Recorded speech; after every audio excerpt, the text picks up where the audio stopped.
everyone, it's Esabelle and welcome back to my channel. It is eerie how common domestic abuse is, with about 1 in 3 women and 1 in 7 men experiencing it at some point in some form in their lives. Scariest part is, some never even realize what is happening. That is unsettling. Abuse has an insidious way of lying to you about yourself, about your relationships, about the world around you. This video is here to give you, or someone you love who may be experiencing this, a much-needed reality check, which brings you one step closer to escaping this web of lies and eventually escaping the abuse altogether. Now, a few notes before we begin. A, these are specifically based on emotional and verbal abuse. However, there is no doubt overlap between what you learn in those types of abuse versus other types of abuse as well. Many of these do generalize to most forms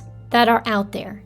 B, abuse victims may not always take the same lessons from the abuse. Personality, specific circumstances, and core belief systems all play roles in how someone interprets what has happened to them. C, some of these things I have experienced, specifically emotional and verbal abuse, as well as a little bit of spiritual and financial abuse. I am not saying this to get pity. I do not want it to come over as playing victim. I am saying this because I want anyone who has ever experienced this as well to know that they are not alone.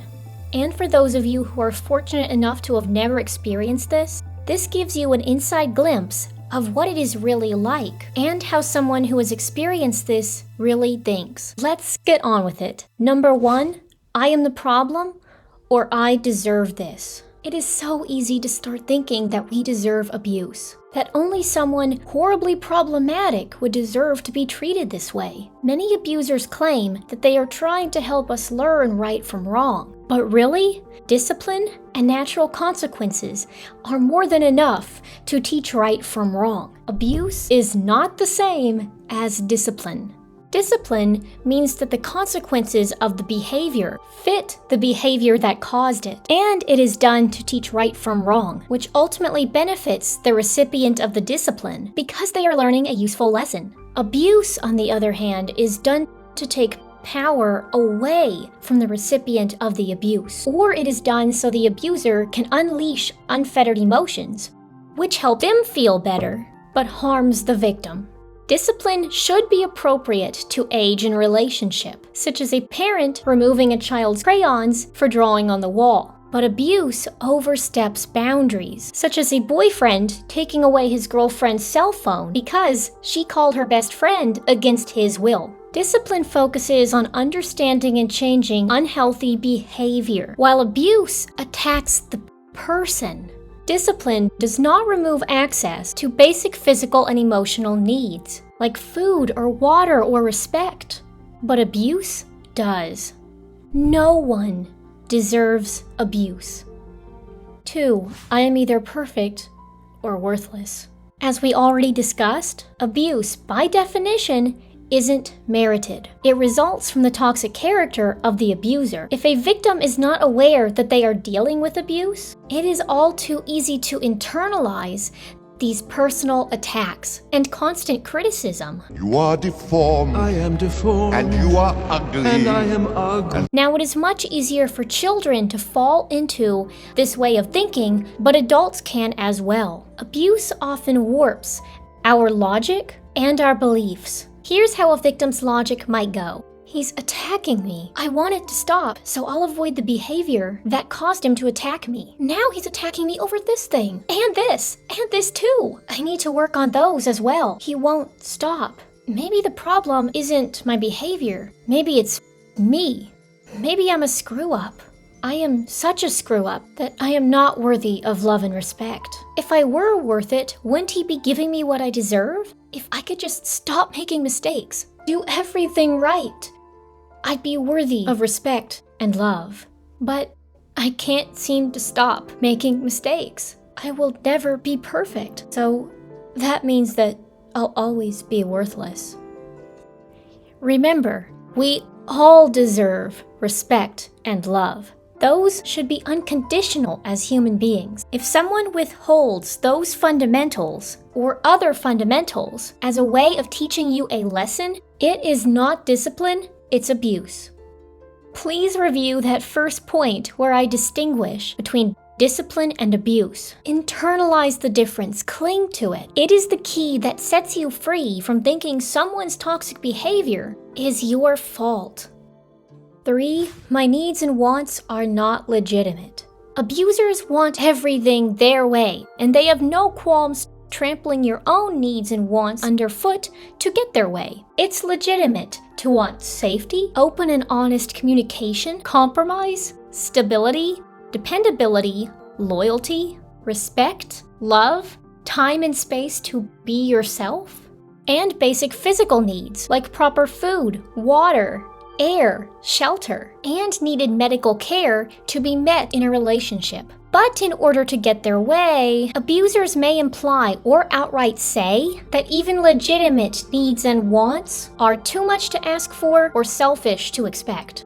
Having your needs, wants, and desires constantly undermined can lead to a dependency upon external validation, which means seeking approval from outside sources like family, friends, brethren, co-workers, and so on. It is not wrong to appreciate praise and to ask for someone else's input from time to time. In fact, it is very healthy for you to consult other people for big decisions in your life. But it becomes a problem whenever we depend on external validation, because we cannot honor and trust our own internal judgment. Others' judgment should supplement your own best judgment, not replace it.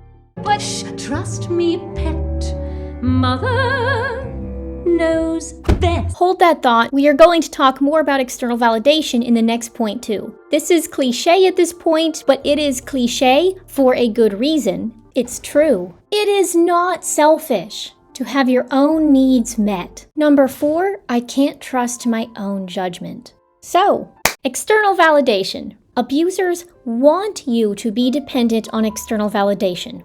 Why? Because in this state, they can control you more easily. They might gaslight you, which means that they lead you to question your own memory and your judgment. They may do this by erasing evidence for your line of reasoning, twisting or outright lying about what happened and whose fault it was. The king is dead, and if it weren't for you, he'd still be alive. Referencing mistakes you've made in the past in order to cast doubt on your judgment now.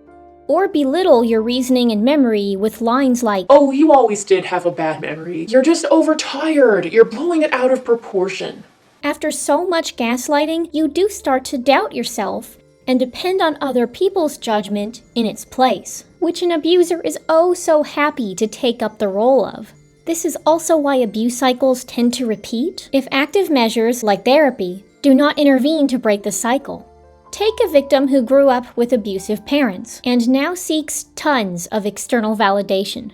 When this unhealed victim starts dating, she will likely be drawn to men who validate her because she cannot do it herself. Best case scenario, she will find a man who is healthy and stable, and he will be able to teach and encourage her to be validating herself. But sadly, she is also open to manipulation and will be less able to recognize if the man she's with uses her need for external validation. She is used to expecting that, so she doesn't bat an eye whenever she gets it again. 5. My empathy or sensitivity is a curse. Empathy, the ability to understand and feel what another person feels, is a beautiful gift. Empaths can mirror another person's emotions back to them, help that other person make sense of them, and help that other person take responsibility for them. However, empaths who do not have properly set emotional boundaries are more likely to fall victim to abuse. It is difficult absorbing the feelings of an abuser and seeing yourself reflected in that person's eyes. Highly susceptible to absorbing another's view of them, empaths may subconsciously begin to act in accordance with how others, including the abuser, may see them. In your eyes, I know I'll always be a monster. If the abuser sees the empath as a servant, Empaths are likely to fall into line with this expectation of them. If the abuser sees the empath as a naive child, then the empath is more likely to become dependent and obedient, just like a child. If the abuser sees the empath as responsible for the abuser's own behavior, empaths may start to believe they are responsible. Oh my gosh, this would kill her. You are not responsible for anyone else's feelings but your own. You can influence them, but ultimately, that is not on you. You can assist others in understanding and validating their emotions, but at the end of the day, those emotions are still not yours. Remember to hand their feelings back to them, and the responsibility for those feelings whenever you are done with that interaction. This takes practice. I know firsthand, but I also know firsthand you will get there. Number 6, I'm crazy. If you've been gaslit, you will likely think you're crazy and doubt your own perceptions. And this doubt will often drive you to seek, yes, say it with me, external validation. Yes, exactly. Here are some ways to overcome your need for external validation. A. If at all possible, escape the abuser. It is hard to recover from poison when you're still drinking it. I'm done. But if that is not possible at this time, here are some other ways to minimize that toxicity and still help you heal to a given extent where you are. B. Examine the times you felt neglected and invalidated. Then do those things for yourself. For example, if you always wanted your abuser to appreciate all the accomplishments that you achieved, then do that for yourself. Tell yourself that you're proud of you. C. Meditation and/or yoga. Studies show that 8 weeks of meditation can improve empathy, decision-making, emotional control, and help you get more in touch with your own feelings. Positive affirmations. If you want to boost your self-worth, try saying things like, I am worthy of love. Do make sure that these affirmations are true and not just sugar-coated lies. If you say something like, I am happy with my life, when that is not actually true, all you're doing is lying to yourself, and that's going to push you more into suppressing your feelings and hiding your own reality from yourself, and that is no way to fix the problem. Instead, try something like, I am blessed with the ability to exact change in my life. Now this is empowering. Practice saying no.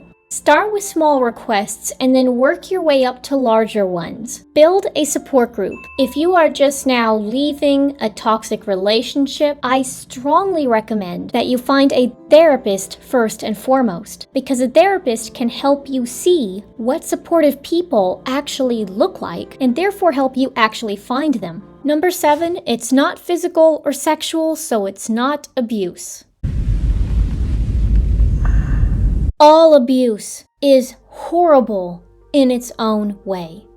In fact, one of the hardest parts of invisible abuse is they lack a visible proof, and people may doubt your testimony. Wish I had a scar, had a bruise on the surface, any kind of clue. Now, some people that I have confided in have responded with, Oh, this person is just looking out for you. or Are you sure that this is really abuse? some I just eventually quit confiding in, and some did start to believe me, but only after they witnessed it for themselves. My ultimate advice here is that no one should take this accusation lightly. That includes the person accusing and the person hearing about this happening. If someone confides in you, do not blow it off. Do not just assume that it can't be that bad, because unfortunately, it can.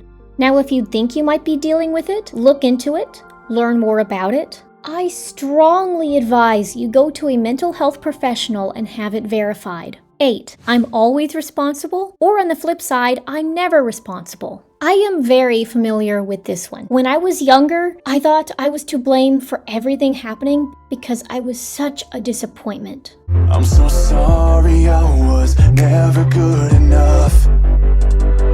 My abnormal psychology class in college was what first opened my eyes to what I was really dealing with, and for a while after that, I actually swung to the opposite extreme and started taking on a little bit of a victim mentality. 2 principles helped me to achieve better balance in this. A. Responsibility is not the same as fault.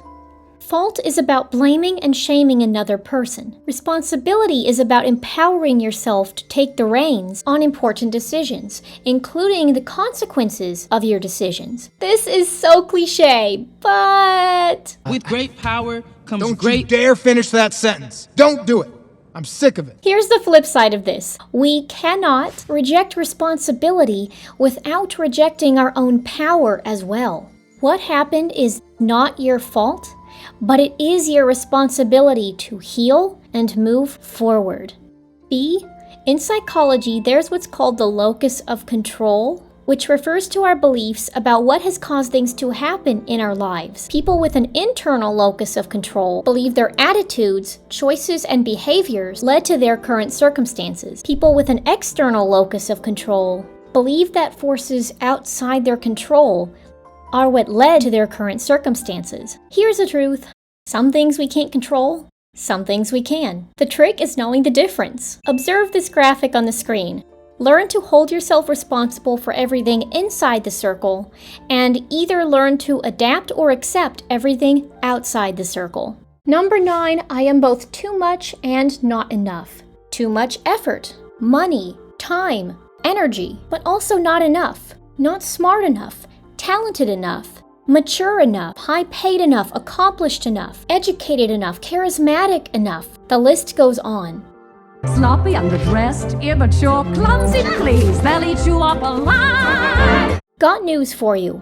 Abusers want you thinking this, because someone who does not know their worth is willing to settle for less than their worth. We all have incredible potential. Yes, there's always going to be someone better in one aspect, but that does not diminish the collection of traits that come together in you and create your unique potential. This doesn't mean that you're superior to other people, but it means that no one else has that unique combination. Healthy people will be honest about your shortcomings, but they will also see and encourage your potential as well. Look inside yourself, Simba.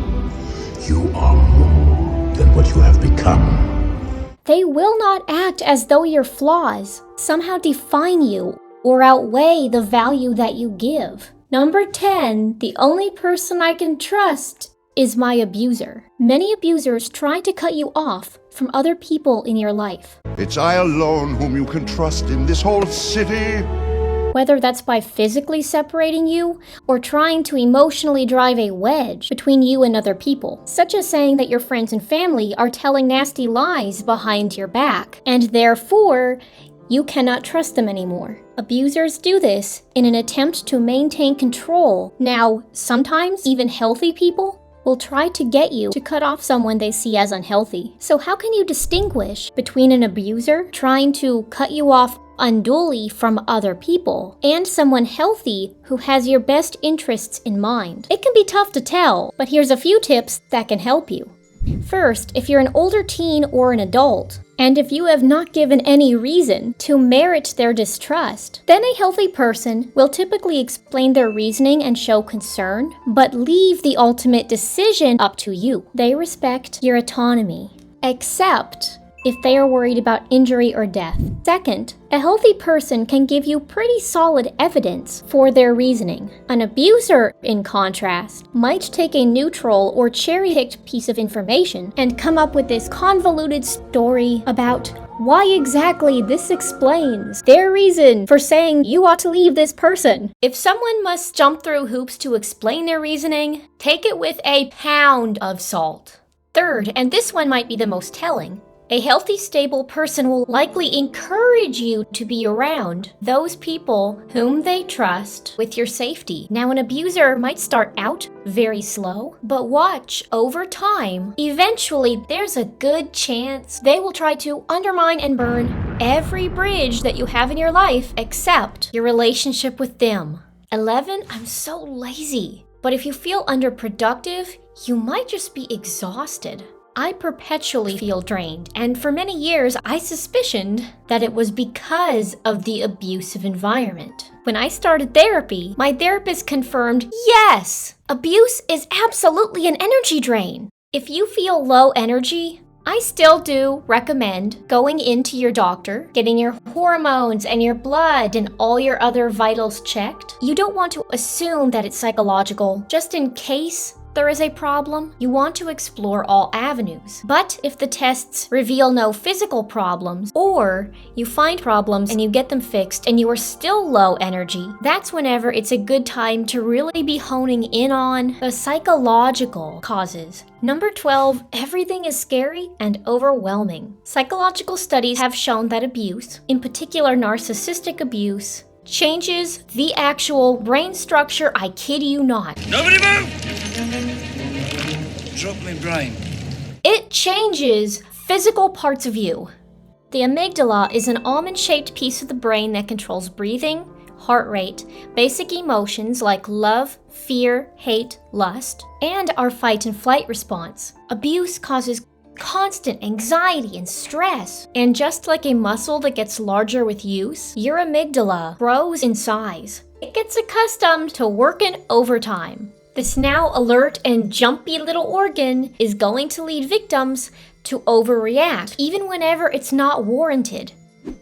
Since we're discussing brain structures, here's another little bonus fact. Another organ that changes in response to abuse is the hippocampus, a region of the brain that stores memories, facilitates learning, and helps us navigate our spatial environment. The hippocampus shrinks in response to prolonged abuse, resulting in poor memory, impaired ability to learn, and trouble navigating even familiar areas, let alone new areas. But don't worry, it is possible to heal these physical brain changes. Methods like eye movement, desensitization, reprocessing therapy, meditation, essential oils, emotional freedom technique, and simply doing random acts of kindness can help. I've linked a couple articles in the sources section of my description box that are going to go more in depth about what all these are and how they can help. And finally, number 13, I'm abusive. Go figure. Many abusers like to twist the narrative and make themselves out to be the victim and you the abuser.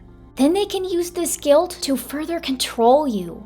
The best antidote for this one is knowing what abuse is and what abuse isn't. I've given you lots of information in this video, but I also recommend that you check out the more in-depth mini-series writer O'Neill Walters and I created together, which is all about abuse. In the first episode, we discussed the basic hallmarks of healthy versus unhealthy relationships, red flags, and rights you have in a relationship. The next episode explains how personality disorders can harm a relationship. The last installment discusses why women in particular stay in toxic relationships and how to escape them. It is not as easy as just deciding to leave. I highly recommend watching these videos and sending them to loved ones who are struggling with this so that you all can develop nothing less than happy, healthy relationships. We definitely need a hug after this episode.